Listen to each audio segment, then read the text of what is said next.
بەریتانیا ڕوبەڕووی شەپولێکی گەرما بۆتەوە و لەسەر ئاستی سیاسیش لە بەرزبوونەوەدایە. سەردانەکەی دۆناڵد ترامپ نایەرەکانی سەرۆکی ئەمریکای وروژاندووە ئەوانەی دژایەتی بۆ چوونەکانی لەسەر پرسەکانی کۆچبەری و گۆڕانکاری کەشوهەوا دەکەن. لەوەی دەبن بۆ دەربڕینی ناڕازایی لەگەڵ ئەوەی کەسێک نیم حەزم لە خۆپێشاندان بێت، بەڵام پێم وایە نابێت پێشوازی لێ بکرێت. زۆر ڕەشەتەکانی کردوێتی لام پەسەد نییە، بەڵام هاوکات پێم وایە کاری باشی بۆ ئەمریکا کردووە و دەکرێت وەک هاوپەیمانێک بێتە ئێرە. زۆر باشە کە لێرە چاوی بە کاردانەوەی خەڵکەکە بکەوێت. خۆپیشاندانەکان لە لەندەن پلانی بۆ دانراوە، هەرچەندێکە لە شوێنی سەرۆکەوە دوور دەبن. نامانەوێت کۆمەڵێکی بچووکی قسە لە ڕوو ڕەخنەگر وەک ڕابۆچوونی دانیشتوانە بەرفراوانەکەی بریتانیا تەماشا بکرێن.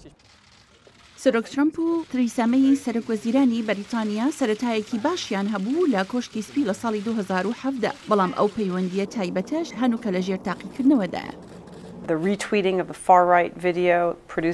تویتەرە توندەکانی سەرۆک ترامپ مشتومڕی زۆری لە پەرلەمان و هەروەها خۆپێشاندانی لەسەر شقامەکان لێکەوتوێتەوە. لەم کاتەشدا دێت گومرکی لەسەر ئەوروپادانەوە و لە ڕێکەوتنی لەگەڵ ئێران کشاوەتەوە و هەروەها ڕووماڵکردنی میدیا بۆ سیاسەتی جیاکردنەوەی خێزانی کۆچبەرە نایاساییەکان، دایک و باوکان لە مناڵەکانیان. سەردانەکەی دۆناڵد ترامپ لە کاتێکی گرنگدا هاتووە لەم دەمەی خەریکە بەریتانیا لە کێتی ئەوروپا بەجێ دەهێڵێت. حکومەت وابەدی دەکات پەیوەندیەکی بەهێزی ئابووری و ئاسایشی لەگەڵ ئەمریکادا گرنگ دەبێت بۆ دوا ڕۆژێکی سەرکەوتوو بەدەل لە یەکێتی ئەوروپا. لە سەردەمی جیابوونەوەی بریتانیا لە یەکێتی ئەوروپا پێویستمان بە پێکهێنانی هاوپەیمانی هەیە و ئەڵبەتە ئەمریکا هەرە بەهێزترین هاوپەیمان دەبێت. بەڵام ئایا سەرۆک ترامپ بەریتانیا لە سەر و لیستی کارنامەیەوەی دادەنێت؟ کۆبوونەوە لووتکەیەکەی ناتۆ لە بڕۆکسل بۆ مایی سەردانەکەی ترامپ بۆ لەندەن بە دوایدا بڕیارە بۆ هەڵسنکی بەڕێ بکەوێت تا لە 15 مانگی حەوت لەگەڵ ڤلادیمیر پوتین کۆبێتەوە. لە ناوەڕاستی دوو گەشتی تریدایە کە بۆ سەرۆکی ئەمریکا ئیجگار گرنگترن.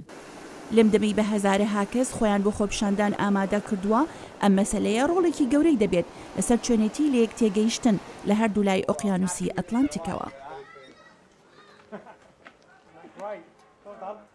So good.